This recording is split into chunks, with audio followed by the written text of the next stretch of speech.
Un zumbido que no debería estar ahí. Un sonido que emerge de las paredes de su propia casa, en plena madrugada, revelando una verdad latente que lo confronta con un cambio fundamental. Este es el inicio de una intriga que promete revelaciones inesperadas desde lo más profundo de su hogar. El mensaje. Un corto mensaje en la pantalla del teléfono de su esposa. Fue el primero en encontrar. Lo vi una tarde cualquiera, después de que se hubiera ido a la ducha, el móvil encima de la mesita de noche. Una inocente curiosidad, o al menos así quería encontrarlo, le llevó a echarle un vistazo. El remitente, un nombre desconocido. El texto, no puedo dejar de pensar en anoche. Eres increíble. La vida de Daniel se detenía. No hubo explosión, ni gritos, ni sonido de un cristal que se rompía. Solo un silencio aplastante que llenaba la habitación, tan denso que parecía ahogarlo. El aire se hizo pesado, como plomo. ¿Quién era ese hombre? ¿Anoche? Su mente, hasta entonces un oasis de comodidad y rutina, se volvió un torbellino de preguntas sin respuesta. Cada uno de sus recuerdos de los últimos meses, cada risa compartida, cada caricia, cada cena puntuada por una broma bienvenida, tomaron una nueva e inquisitiva dimensión. La intriga, la más crueldad de las intrigas, se había instalado en el centro de su hogar. Los días siguientes fueron un infierno privado. Daniel miraba a la Laura, su esposa de 10 años, como si fuera desconocida. Cada movimiento que hacía, cada palabra que decía, cada gesto era examinado en el prisma distorsionado del recelo. ¿Por qué hacía un esfuerzo para arreglarse por las mañanas? ¿Era esa risa más falsa que de costumbre? La suspense planeaba sobre él como una neblina espesa, opaca, que le impedía entender claramente. Quería confrontarla, pero una parte de él temía la respuesta, temía la confirmación de la pesadilla. La verdad, aunque ansiada, prometía destrozar lo que quedaba de su mundo. Comenzó una vigilancia sigilosa. No era su estilo, pero la desesperación lo había empujado a un rincón oscuro de su propia moralidad. Revisaba su historial de llamadas al salir, hacía piques en sus redes sociales, miraba su vestimenta con un celosía que hasta entonces nunca había tenido. Cada ausencia, cada estoy con una amiga, se convertían en alfileres más en el ataúd de su confianza.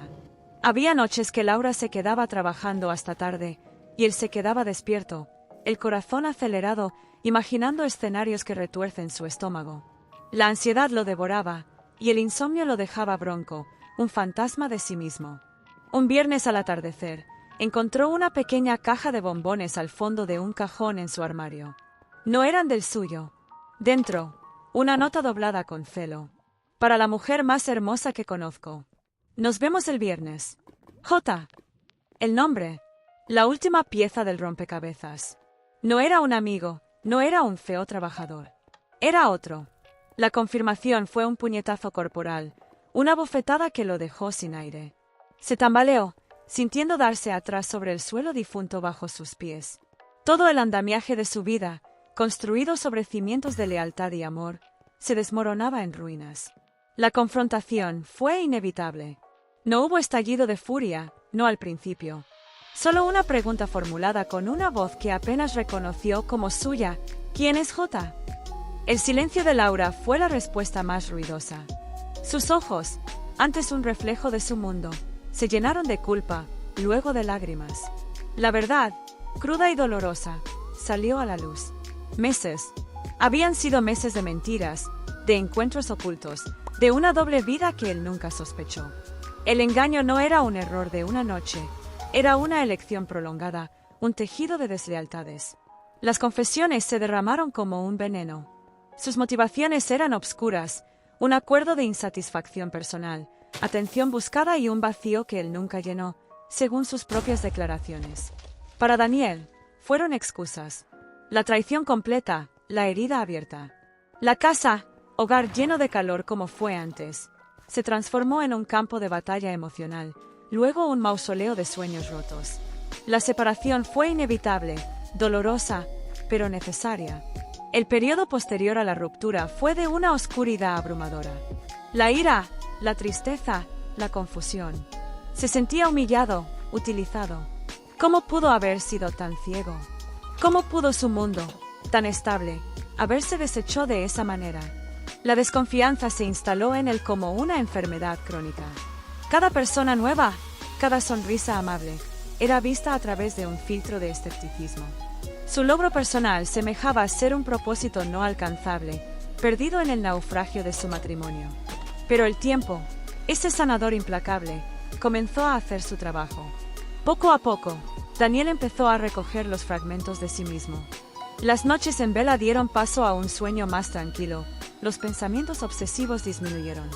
Se dio cuenta de que, aunque la infidelidad había destrozado su matrimonio, no había destrozado su valor como persona. La traición de Laura no era un reflejo de su insuficiencia, sino de las decisiones de ella. Comenzó un proceso penoso de introspección. ¿Qué había aprendido de toda esa aventura? Aprendió sobre la delicada fragilidad de la confianza, sí, pero también sobre la resistencia del espíritu humano. Aprendió a perdonarse por no habérselo dado cuenta, por haberle confiado todo. Y, paradójicamente, a perdonar a Laura, no por su participación en aquella acción, sino para librarse él mismo del veneno del rencor. El perdón no era para ella, era para él. La verdadera realización personal llegó cuando comprendió que la infidelidad, aunque devastadora, había actuado como un catalizador para un cambio profundo.